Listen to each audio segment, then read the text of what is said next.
ओम ज्ञानतिमिरान्धस्य ज्ञानञ्जनशलाकया चक्षुरुन्मीलितं येन तस्मै श्रीगुरुवे नमः। नमः ॐ विष्णुपादाय कृष्णप्रेष्ठाय भूतले श्रीमते भक्तिवेदान्तस्वामिन्निति नामिने। नमस्ते सारस्वते देवे गौरवाणी प्रचारिणि निर्विशेष शून्यवादी पाश्चात्यदेशतारिणि। नमो महावदन्याय कृष्णप्रेमप्रदायते कृष्णाय कृष्णचैतन्य नामने गौरतुसे नमः। जय श्री कृष्ण चैतन्य प्रभु नित्यानंद श्री अद्वैत गदाधर श्रीवासादि गौर भक्त वृंद। हरे कृष्णा कृष्णा कृष्णा हरे हरे, हरे राम राम राम हरे हरे कृष्णा। तो आप सभी भक्तों का हार्दिक स्वागत है आज के श्री हरिनाम चिंतामणि के पहले अध्याय का के डिस्कशन। तो इस प्रकार से अलग अलग शक्तियों का वर्णन करने के पश्चात ये शक्तियों का वर्णन हम लोग नहीं करेंगे, स्वरूप का, क्योंकि चैतन्य चरितमृत में हमने ऑलरेडी चर्चा किया है। यहाँ से हम लोग चर्चा करते हैं मटेरियल पोटेंसी, माया तत्व के बारे में बताते हैं गिनते। विरजारे ही पारे यत वस्तु है अचित वैभव तव 14 लोकमाय। विरजार के इस पार, विरजा के उस तरफ, विरजा नदी के उस तरफ आध्यात्मिक जगत है, वहां पे चित चित शक्ति कार्य करती है भगवान की। चित शक्ति मतलब स्पिरिचुअल पोटेंशियल, आध्यात्मिक शक्ति को चित शक्ति भी बोलते हैं। चित मतलब चेतन है, उसमें कॉन्शियसनेस है। और जो माया शक्ति है, माया तत्व है, और उसको अचित वैभव बोला जाता है, अचित शक्ति या भौतिक प्रकृति। तो गिरिजा के इस तरफ है जो इस प्रकार के ब्रह्मांड जो 14 लोकमय है उससे बना हुआ है। माया वैभव बलि बल्य देवी धाम पंचभूत मनोबुद्धि अहंकार नाम। तो माया और वैभव को क्या बोलते हैं? देवी धाम के नाम से जाना जाता है। दुर्गा देवी का ये धाम है। और ये जो है पंचभूत है, earth water fire air ether और मन बुद्धि अहंकार से बना हुआ। गीता में भगवान बताते हैं भूमि आप वनलो वायु खम मनो बुद्धि रे वच अहंकार में भिन्न प्रकृति रष्ट था, कि इस प्रकार से बना हुआ है। ये भूवर लोक भूवर, ये भूर लोक भूवर लोक आर स्वर्ग लोक महर लोक जन तप सत्य ब्रह्म लोक। तो अलग अलग लोकों का वर्णन कर रहे हैं। अतल सुतल आदि निम्न लोक सात माइक वैभव तव सुन Jagannath. O lord, lord of the universe. Chaitanya Mahaprabhu से वार्तालाप चल रहा है। तो चैतन्य महाप्रभु को बोल रहे हैं, हे जगन्नाथ, हे O master of the universe, please hear. इस प्रकार के 14 लोग कौन कौन से हैं? चित वैभव पूर्ण तत्व माया छाया तार चिदाणु स्वरूप जीव वैभव प्रकार। जो spiritual manifestation is complete reality. Maya is a shadow of that. The finite spiritual jivas are product of the spiritual manifestation. अब जीव वैभव के बारे में बताना प्रारंभ कर रहे हैं। चित धर्म वस्तः जीव स्वतंत्र गठन संख्याय अनंत सुखतार प्रयोजन। Because they are inherently spiritual by nature, the जीवर्स पजेस इंडिपेंडेंस। ये स्वतंत्र है क्योंकि आध्यात्मिक चित्त शक्ति का ही एक पार्ट है जीवात्मा, इसलिए उनके अंदर ये स्वतंत्रता, फ्री विल रहती है, स्वेच्छा रहती है। तो भगवान को शरणागत हो सकते हैं या भगवान के विमुख जा सकते हैं। They are innumerable and their goal is unlimited pleasure. ऐसी असंख्य जीवात्माएं होती है। फिर ये जीवात्माओं के दो कैटेगरी बताए गए हैं। मुक्त जीव, मुक्त जीव कौन है? से सुख हेतु यार कृष्ण रबरीला कृष्ण पारशित पारिषद मुक्त रूपे तरहिला। ऐसे जीव जो भगवान कृष्ण के तरफ मुंह करते हैं, यानी कृष्ण के सेवा में लगते हैं, इस प्रकार से सुख प्राप्त करते हैं, उनको मुक्त जीव बोला जाता है। और बद्ध जीव किनको बोलते हैं? यार पुनः निज सुख करी अभावना पार्श्व स्थित माया प्रति करी कामना। और जो लोग अपने निज निज सुख के लिए, अपने खुद के सुख के लिए भगवान से विमुख होने की इच्छा रखते हैं, विमुख हो जाते हैं, तो माया, पास में ही स्थित माया जो है उनका उनको अपने कंट्रोल में ले लेती है। इसलिए एक भजन में भक्तों ठाकुर बताते हैं कि कृष्ण बहिर्मुख जीव भोग वंश करे निकट स्थे माया तारे झापट ये धरे। तो कृष्ण से बहिर्मुख होकर जो जीव भोग की इच्छा करते हैं, यानी स्वतंत्र रूप में जो इस प्रकार की भोग की इच्छा करते हैं, तो सा पास में स्थित माया जो है उनको अपने चंगुल में फंसा लेती है। और फिर उनको इस भौतिक जगत में आके बार बार जन्म मृत्यु का सामना करना पड़ता है, बार बार भौतिक शरीर ग्रहण करना पड़ता है, और उन्हीं को बद्ध जीव बोला जाता है। तो हम लोग जो है ऐसे ही महान जीवात्माओं में से एक है, जो कि ये निर्णय लिए कि हम भगवान से विमुख होकर के स्वतंत्र रूप में ईश्वर बन के भोग करना है। ऐसा हमने निर्णय लिया, और उसी निर्णय का ये नतीजा निकला है कि हम बार बार अलग अलग योनियों में भ्रमण कर रहे हैं और जन्म मृत्यु का सामना कर रहे हैं। से सब नित्य कृष्ण बहिर्मुख हैला, देवी धामे माया कृत शरीर पाइला। ये सब जितने भी बद्ध जीव हैं वो नित्य रूप से कृष्ण से बहिर्मुख हो जाते हैं, और इस देवी धाम में यानी दुर्गा देवी के इस धाम में भौतिक ब्रह्मांड उनको अलग अलग शरीर को प्राप्त करना होता है। तो ये इनको नित्य बद्ध भी बोला जाता है। इसलिए नित्य बद्ध क्यों? क्योंकि वो हमेशा हमेशा के लिए भगवान से विमुख होकर के संसार में बार बार ये जन्म मृत्यु के साइकिल में फंसे रहते हैं। तो नित्य बद्ध इसलिए बोला जाता है कि जब तक उनके ऊपर भगवान एवं की शुद्ध भक्तों की कृपा नहीं होती है, तो वो इसी प्रकार से कर्म के बंधन में जो साइकिल है, जन्म मृत्यु के चक्कर है, वो अनंत चलता रहता है, वो कभी खत्म नहीं हो सकता है। एक्शन रिएक्शन का, क्योंकि हमारे पिछले कर्मों का जो फल हम अभी हम प्राप्त कर रहे हैं, तो पिछले कर्मों का फल प्राप्त करने के दौरान जो हम ये जीवन व्यतीत करते हैं, तो इसमें हम और नए कर्म कर जाते हैं, और इतने सारे कर्म बंद हो जाते हैं कि इन कर्मों का जो फल है अब आने वाले हजारों जन्मों तक हमको भोगना पड़ेगा। तो इस प्रकार से एक जन्म में व्यक्ति इतने कर्म कर देता है कि कई हजारों जन्म उसको लगते हैं उसके फल को नलीफाई होने में। तो इस प्रकार से कहने का मतलब है कि ये बंधन से कोई व्यक्ति छूट नहीं सकता। इसलिए इस भौतिक ब्रह्मांड में जो जीवात्मा है उनको भी नित्य बद्ध जीव बोला जाता है, और आध्यात्मिक जगत में है उनको नित्य सिद्ध बोला जाता है।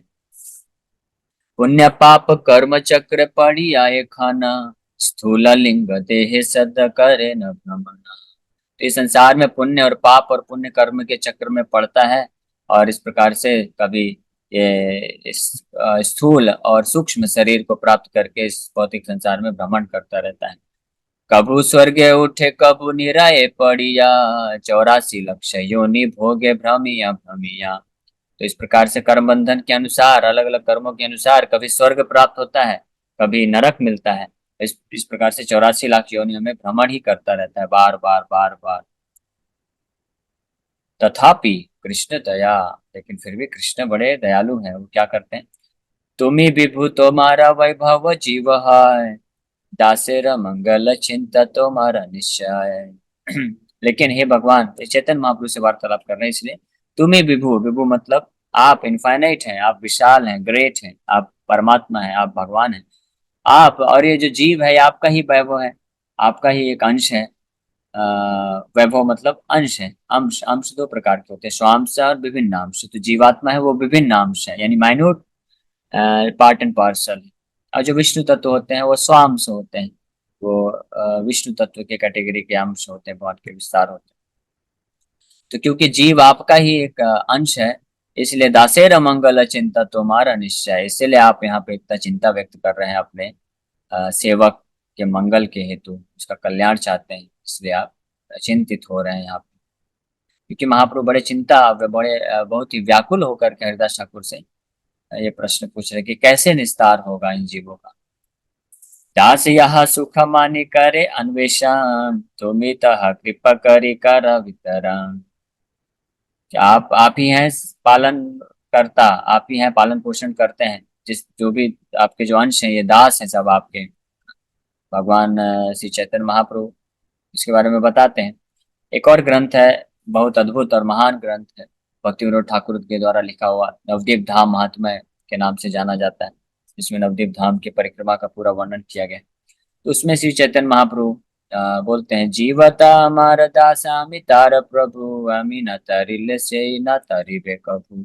कि जीव, संसार के समस्त जीव तो मेरे ही दास है, नित्य सनातन दास है।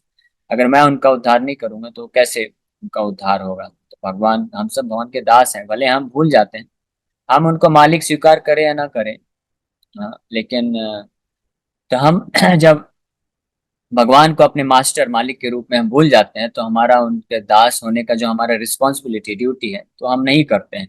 लेकिन भगवान अपने पोजीशन को, हमारे से जो संबंध है उसको कभी नहीं भूलते हैं। तो भगवान अपना रिस्पॉन्सिबिलिटी हमेशा निभाते हैं। और मालिक का, मास्टर का रिस्पॉन्सिबिलिटी क्या होता है, दायित्व क्या होता है कि दास जो उनके ऊपर डिपेंडेंट है, सबॉर्डिनेट है, तो उन पे निर्भर है, तो उसका हमेशा जो है, जो उसकी जरूरतें हैं उसका पूरा करें।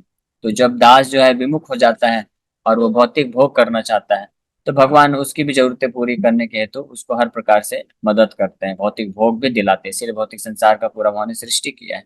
और जब ऐसा दास जो है वापस से शुद्ध होकर भगवान के नित्य सेवा में लग जाता है, तो भगवान उसका भी उसके प्रति जो दायित्व होता है उसका सुरक्षा प्रदान करना, उसको सेवा में लगाना और उसको उसका सेवा करना, भगवान के कार्य करते हैं। ये यथा माम प्रपद्यन्ते ताम सदैव भजामि, हम गीता में भगवान ये चीज बोलते हैं। इसलिए यहाँ पे बोले दास यहाँ सुखमानी करे अन्वेषण, जिस जिस प्रकार के सुख का अन्वेषण यानी वो सीख, ही सीक्स द हैप्पीनेस, जिस जिस प्रकार के सुख की वांछा करता है दास, भगवान कृपा करके उसका वो कार्य करते हैं। ऐसा माया रा वैभव ये अनित्य सुख चाय, तुम्हारा कृपा से अनायास से पाए। इस माया के वैभव में, इस संसार में आके जो जीवात्मा बद्ध जीव, हमारे बारे में अभी बता रहे हैं कि जो बद्ध जीव होते हैं वो अनित्य सुख यानी टेम्परेरी हैप्पीनेस के पीछे भागते हैं, उसको चाहते हैं, वो उनको उसको प्राप्त करना चाहते हैं। और भगवान की कृपा से वो जो जीव है वो उस प्रकार का सुख प्राप्त करते हैं। यानी मटेरियल हैप्पीनेस भी, भौतिक सुख भी अगर कोई व्यक्ति प्राप्त करना चाहता है इस संसार में, इंद्र तृप्ति, वो भी भगवान से ही प्राप्त होता है। भगवान ही कृपा करते हैं, भगवान उसको उस सुख को प्राप्त करने के लिए बुद्धि देते हैं, ज्ञान देते हैं, और भगवान ही हर प्रकार के फैसिलिटीज देते हैं, रिसोर्सेज देते हैं, जिसका उपयोग करके वो सुख भोग कर सकते हैं। से सुख प्राप्ति उपाय शुभ कर्म यत निर्मिले धर्म यज्ञ जो योग होम व्रता।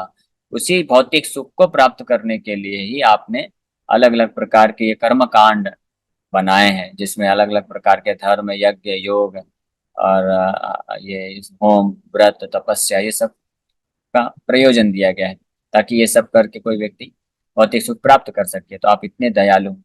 से सब शुभ कर्म सदा जड़ माय, चिन्मयी प्रवृत्ति ताहे कभू न मिलाए। ये सब जो शुभ कर्म है जो भौतिक ये वैदिक साहित्यों में दिया हुआ है, ये सब के सब हालांकि वैदिक शास्त्रों में है, लेकिन फिर भी ये जड़मय है। जड़मय मतलब भौतिक प्रकृति के प्रभाव में है, तीन गुणों के प्रभाव में है, इसलिए इनको जड़मय बोला गया, भौतिक बोला गया। Their functions can never match anything spiritual. और ये इसका कोई भी जो है आध्यात्मिक जगत, आध्यात्मिक चीज से कोई संबंध नहीं होता है। इसलिए धर्म, अर्थ, काम, मोक्ष बताया गया है। और इससे पूर्ण सुख नहीं प्राप्त कर सकता जीव। ये केवल भगवान इसलिए सब प्रयोजन किए हैं ताकि जो जीवात्मा है विमुख होकर सुख प्राप्त करना चाहता है तो सुख प्राप्त कर ले। ताहार साधन साध्य जड़मय फल, उच्च लोक भोग सुख ताहते प्रबल। तो इस प्रकार से वर्णन कर रहे हैं कि इस सब का केवल एक ही रिजल्ट है कि व्यक्ति ऊंचे लोक में जाके, स्वर्ग में जाके कुछ जो है टेम्परेरी हैप्पीनेस प्राप्त कर लेगा। लेकिन से सब कर्म भोग नहीं आत्मा शांति, ताहते प्रयास कर अतिशय भ्रांति। लेकिन इस प्रकार के कर्म भोग को करने से आत्म शांति नहीं मिलती, भले ही वो ब्रह्मा जी भी क्यों ना बन जाए। और तहाते प्रयास कर अतिशय भ्रांति, और इसके लिए जो भी वो इंडेवर करता है, प्रयास करता है, वो सब का सब क्या है, अतिशय भ्रांति। भ्रांति मतलब केवल और केवल भ्रम है, मिस्टेक है। इस प्रकार से भ्रम में फंसा रहता है। से सब शुभ कर्मा उपाय या अनित्य उपेय साधे लोक सुख दिया। The result of performing all this auspicious activities is that one attains temporary mundane pleasure. ये क्यों भ्रांति है? क्योंकि ये सब हर प्रकार के कर्म कांड को करके जो भी सुख प्राप्त करता है कोई व्यक्ति, वो सब क्या है, केवल टेम्परेरी हैप्पीनेस है, पूर्ण रूप से संतुष्ट व्यक्ति को नहीं कर सकता है। कभू यदि साधु संग जानिते से पारे, आमी जीव कृष्ण दास जाय माया पारे। और कभी भगवान की कृपा से और सौभाग्य से किसी साधु का, भगवान के शुद्ध भक्त का संग मिल गया, तो संग के माध्यम से जब वो श्रवण करता है उनके मुख से, तो जान जाता है कि मैं ये भौतिक संसार का नहीं हूँ, मैं कृष्णदास हूँ, भगवान कृष्ण का दास हूँ। और इस प्रकार से वो जो है इस माया के जगत से मुक्त हो सकता है। अब इसके बारे में वर्णन करेंगे। से विरल फल मात्र सुकृति जनिता, तुच्छ कर्म कांडे नाही करिले विहिता। और ये जो विरल फल है, यानी ये जो सौभाग्य मिलता है साधुओं का संग, ये कोई भी व्यक्ति ये तुच्छ कर्म कांड को करने से प्राप्त नहीं कर सकता। कितना भी कर्म कांड कर ले, उसके द्वारा जो पुण्य मिलता है वो मंडेन पायस एक्टिविटी होती है, वो भौतिक पुण्य होता है। उस भौतिक पुण्य से कोई ब्रह्मा भी बन सकता है या देवता भी बन सकता है, लेकिन उस भौतिक पुण्य में इतनी शक्ति नहीं है कि वो व्यक्ति को जो है किसी शुद्ध भक्त से मिलवा दे। यानी ये शुद्ध भक्तों से जो मुलाकात होती है कुछ और ही चीज है, और वो क्या है, वो पूर्ण रूप से भगवान की कृपा है। आरे इनी आरे इनी मायार यंत्रण मात्र जानी, मुक्ति लाभे यत्नवान तिनि हन Jiyani. One who knows that Maya only brings suffering and who endeavors to attain mukti is a ज्ञानी। तो लेकिन जब इस प्रकार के कर्मकांड में कोई लगा रहता है तो धीरे धीरे वो इस निष्कर्ष पे पहुंचता है कि इसके द्वारा जो भौतिक सुख मिल रहा है वो वास्तव में मुझे पूर्ण रूप से संतुष्ट नहीं कर सकता है। वो जो एक छलावा है माया का, और उससे केवल और केवल दुख ही मिलने वाला है। तो ऐसा व्यक्ति फिर अपने आप को इस भौतिक भोग वृत्ति से मुक्त करके ज्ञान अर्जन करने का प्रयास करता है, और वो ज्ञान कांड की तरफ जाता है, यानी ज्ञानी बनता है, यानी उपनिषद वगैरह पढ़ता है। शेषब लोकेरा जन्य तुमि दयमय, ज्ञान कांड ब्रह्म विद्या दिया छे निश्चय। तो ऐसे लोगों के लिए कि जब इस प्रकार से विमुख बद्ध जीव जब भौतिक सुख की इच्छा रखते हैं, तो उनको भौतिक सुख की इच्छा की पूर्ति के लिए आपने दया करके कर्म कांड दिया, और फिर आप इतने दयालु हैं कि आप जानते हैं कि ये कर्म कांड करके भौतिक सुख कर प्राप्त कर करके कई बार जब स्वर्ग नरक ये सब में जाएगा, तो उसके बाद इसके हृदय में अगर इच्छा उत्पन्न हो गई कि मैं भौतिक सुख को त्याग करके जो है ज्ञान प्राप्त करना चाहता हूँ, तो ऐसे ऐसे जीवात्माओं के ऊपर कृपा करके आपने ये ज्ञान कांड तैयार किया है वैदिक साहित्यों में, जिसको ब्रह्म विद्या के नाम से भी जानते हैं। और ये विशेष रूप से उपनिषद वेदांत सूत्र में की रचना है। वेदांत सूत्र यानी जो वेद है उसमें कर्म कांड है, और जब उन वेदों को लांग के कोई व्यक्ति ज्ञान प्राप्त करना चाहता है तो उसके लिए फिर भगवान ने उपनिषद और वेदांत सूत्र प्रकट किए हैं, ताकि वो ब्रह्म विद्या जान करके आध्यात्मिक जगत के बारे में जान पाए। से विद्या मायावाद करी आश्रय, जड़ मुक्त है ब्रह्म जीव है लय। Those who take refuge in the knowledge of Mayavad become free from matter and such jivas merge into Brahma। इस प्रकार से ऐसे लोग ज्ञानी बनते हैं और मायावाद का सहारा लेकर के अपने आप को भौतिक संसार से भौतिक वासनाओं से तो मुक्त कर लेते हैं, लेकिन जाके ब्रह्म में वो विलीन हो जाते हैं, ऐसी धारणा रखते हैं। लेकिन भगवान की कृपा केवल इतनी ही यहाँ तक सीमित नहीं है। अभी ब्रह्म के नेचर के बारे में, से ही ब्रह्म तब अंग कांति ज्योतिर्मय, विरजार पारे स्थित ताते हयलाय। वो जो ब्रह्म है, निराकार ब्रह्म है, जिसमें वो मायावादी जो ज्ञानी होते हैं वो जाके मर्ज होना चाहते हैं, तो वो और कुछ नहीं, आपकी ही अंग कांति है, आपका ही शरीर का तेज है। ये सब असुर विष्णु करे न संहार, ताहारा से ही ब्रह्म या माया पार। बता रहे हैं कि जिन असुरों का भगवान विष्णु वध करते हैं उनको भी ये ब्रह्म मुक्ति मिल जाती है, ब्रह्म में विलीन होने की मुक्ति मिल जाती है, जो ज्ञानी लोग जिसके लिए बहुत तत्पर रहते हैं। इसलिए उसका कोई खास वैल्यू नहीं है। कर्मी ज्ञानी उभय कृष्ण बहिर्मुखा, कभू नहीं आस्वादय कृष्ण दास्य सुखा। तो इस प्रकार से कुछ लोग कर्मी होते हैं, कर्म कांड पालन करते हैं, कुछ लोग ज्ञानी होते हैं, ज्ञान कांड पालन करके मायावादी बनते हैं। ये दोनों प्रकार के लोग जो हैं कृष्ण से बहिर्मुख हैं, और यही कारण है कि कृष्ण के जो जो दिव्य कृष्ण के दास सुख का आस्वादन नहीं कर पाते हैं, दिव्य आनंद से वंचित रह जाते हैं हमेशा। भक्तिरा उन्मुखी से ही सुकृति प्रधान, तार फल जीव भक्त साधु संग पान। लेकिन the greatest sukriti is achieved by one who turns his face towards the process of bhakti. It results in that jiva attaining the association of sadhus। तो इस प्रकार से चाहे कर्म कांड कोई कितना भी कर ले और ज्ञान कांड कोई कितना भी कर ले, यहाँ तक कि अपने आप को संसार से मुक्त करके ब्रह्मन में जाके मर्ज भी हो जाए, विलीन भी हो जाए, तब भी ये सब करने का जो पुण्य है ये इनसफिशियंट होता है किसी को भगवान के शुद्ध भक्तों का संग प्राप्त करने के लिए।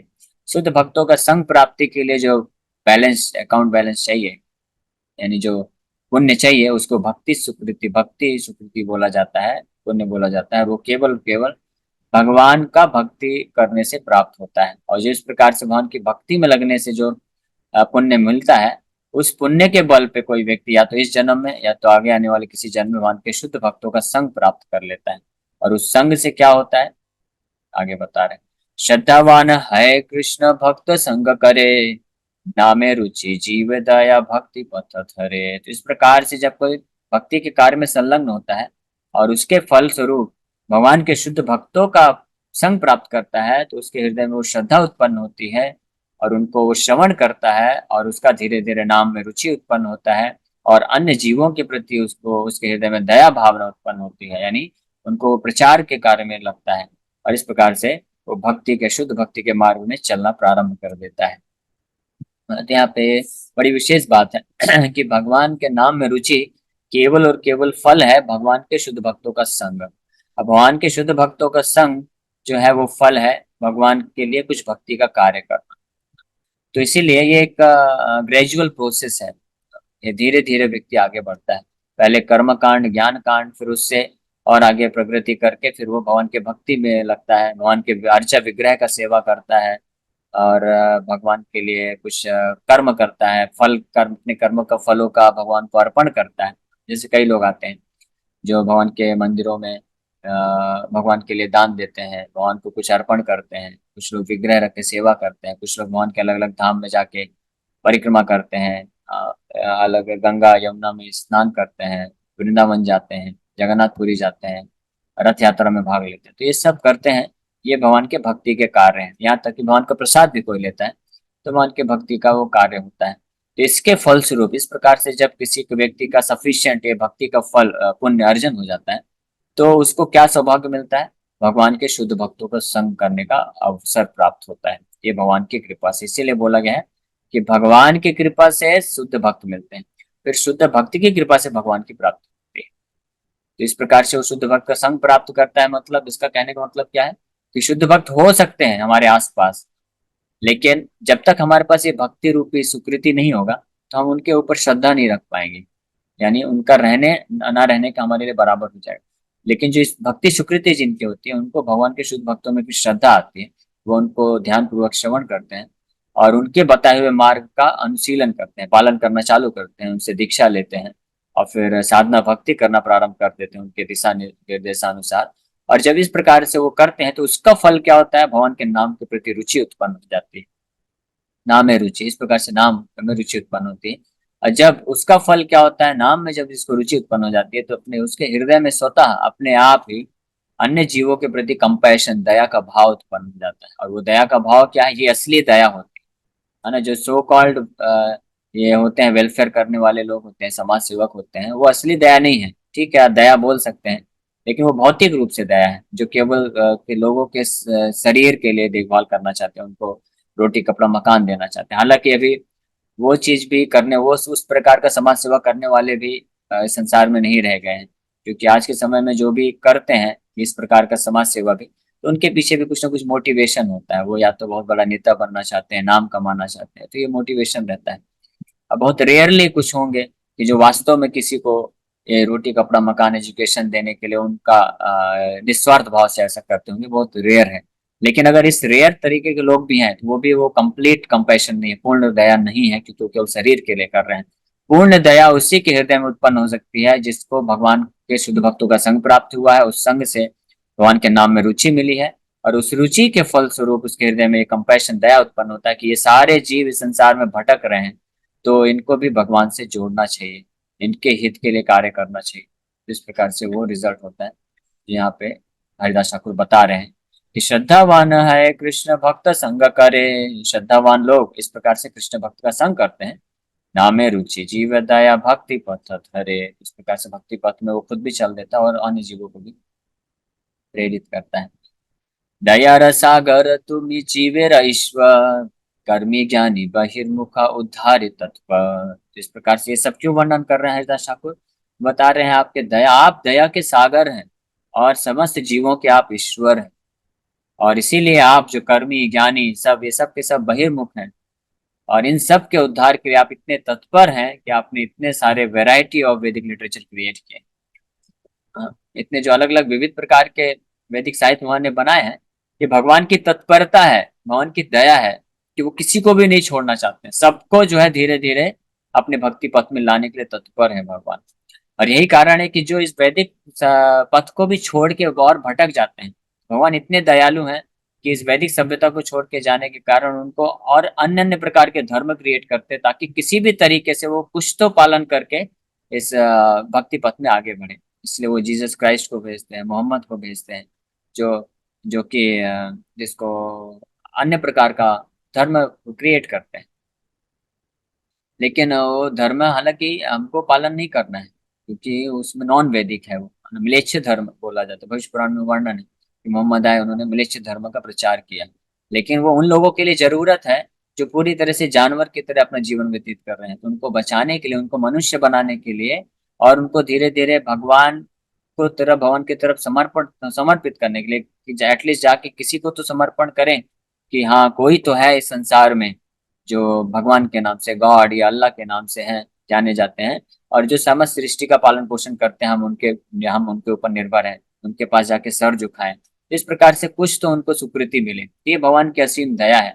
इसलिए भक्ति विनोद ठाकुर जब देखते थे कि अलग अलग प्रकार के धर्म हैं, और सारे के सारे धर्मों में कुछ सेम प्रिंसिपल यही है कि गॉड इज ऑल माइटी, भगवान सर्वशक्तिमान है, हम सब उन पे निर्भर है, वो हमारा पालन पोषण करते हैं, इसलिए हमको उनको जाके कृतज्ञता व्यक्त करना चाहिए, उनको जाके प्रणाम करना चाहिए, और उनको प्रार्थना करना चाहिए। तो ये देख के भक्तिविनोद ठाकुर भगवान कृष्ण के प्रति उनका प्रेम और बढ़ जाता है कि भगवान मेरे कृष्ण कितने दयालु हैं। तो इसलिए यहाँ पे भी वर्णन कर रहे हैं, दयार सागर तुम जीवेरा ईश्वर, कर्मी ज्ञानी बहिर्मुखा उद्धार तत्पर, कर्म पथे ज्ञान पथे पथि कये जन, ताहार उद्धार लागे तो मारा यतन। ये जितने भी प्रकार के लोग हैं जो कर्म कांड और ज्ञान कांड में फंसे हुए हैं, उन सबको उद्धार करने के लिए आप हमेशा जो है प्रयास करते रहते हैं, और इसीलिए आप अलग अलग प्रकार के अवतार, अलग अलग साधुओं को, शुद्ध भक्तों को भेजते रहते हैं। सेई सेई सेई सेई पथिकेर मंगल चिंतिया, गौण भक्ति पथ एक राखी करिया। इसी प्रकार से इन सब जो पथिकेर हैं, पथिकेरा मतलब जो इस तरह के पथ में चल रहे हैं, कर्म कांड और ज्ञान कांड में, तो उनका मंगल करने के हेतु आप जो है गौण भक्ति पथ, गौण भक्ति पथ मतलब कि जो इनडायरेक्ट भक्ति है, यानी गौण, और एक गौण भक्ति होता है, एक मुख्य भक्ति होता है।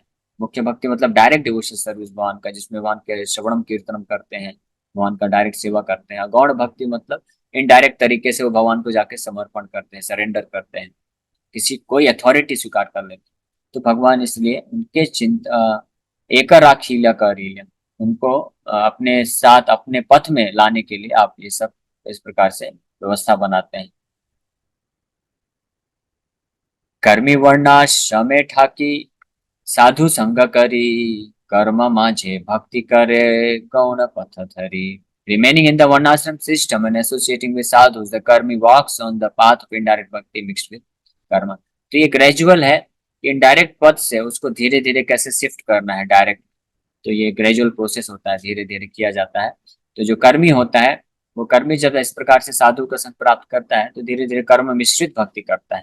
फिर जब उसको ज्ञान होता है तो ज्ञान मिश्रित भक्ति करता है, और फिर धीरे धीरे साधु संघ के प्रभाव से वो शुद्ध भक्ति के पथ में आ जाता है। तारकृत कर्म सब हृदय शोधिया, तिरोहित है श्रद्धा बीज स्थान दिया। जिस प्रकार से अलग अलग प्रकार के जो शास्त्रों के कर्म है, कर्म मतलब जो यज्ञ दान तपस्या कर्म कांड, ये सब कर्म है। कर्म का मतलब होता है पुण्य कर्म। तीन प्रकार के पुण्य कर्मों में लग करके उसका हृदय जो है धीरे धीरे शुद्ध होता है, क्योंकि हृदय में तो बहुत सारी काम वासना है, भोग वांछा है। लेकिन कर्म कांड के थ्रू जब इन भोग वांछाओं को पूरा करने का प्रयास करता है, तो कर्म कांड के प्रोसेस में वो कई बार भगवान को समर्पण करता है, अपने फल को, भगवान का नाम लेता है, इस माध्यम भगवान के लिए यज्ञ में आहुति देता है, समर्पण करता है। इस तरह से धीरे धीरे उसका हृदय शुद्ध होता है। और जब इस प्रकार से समस्त प्रकार के जो अशुद्धियां हैं वो नष्ट हो जाती हैं, तो भगवान के प्रति शुद्ध भक्ति का जो बीज है, श्रद्धा रूपी बीज, वो उत्पन्न हो जाता है। और जिसकी जितनी श्रद्धा होती है वो उतना एडवांस डिवोटी होता है। जो जो सबसे बिगिनिंग लेवल पे नियोफाइट, उसका श्रद्धा बहुत कॉमन होता है, कोई भी आके उसकी श्रद्धा को नष्ट कर देता है।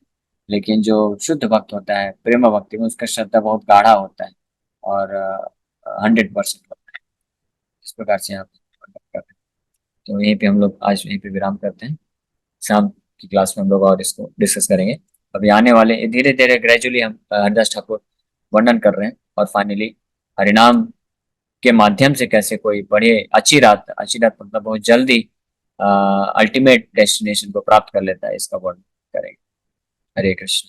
आप सभी भक्तों का बहुत बहुत धन्यवाद कि आप आए और आपने मेरा मतलब किसी भक्त का कोई प्रश्न तो पूछ सकते हैं। यस माता जी का हरे प्रश्न। कृष्णा प्रभु जी। यस योगेश को। प्रभु जी, आपने जैसा अभी बताया कि हमें पिछले पाप और पुण्य कर्म की वजह से अगला जन्म मिलता है, तो हमने कुछ अच्छा काम किया रहेगा लास्ट जन्म में, इसीलिए मतलब भगवान ने मनुष्य जन्म दिया है।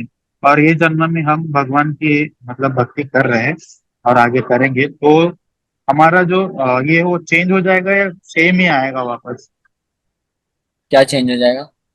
मतलब कर्म। जो नेक्स्ट जन्म मिलेगा मिलेगा वो अभी के हाँ, पुण्य कर्म के ऊपर डिपेंड रहेगा या पिछले पुण्य कर्म के ऊपर डिपेंड रहेगा? दोनों का मिक्स रहता है। एग्जैक्टली ऐसा कोई ना तो बता सकता है ना तो जान सकता है केवल परमात्मा के सिवा। वो परमात्मा को ही पता रहता है कि जो हमको अभी फल मिल रहा है वो किस जन्म का है। ठीक है, ये मिक्स रहता है। ओके।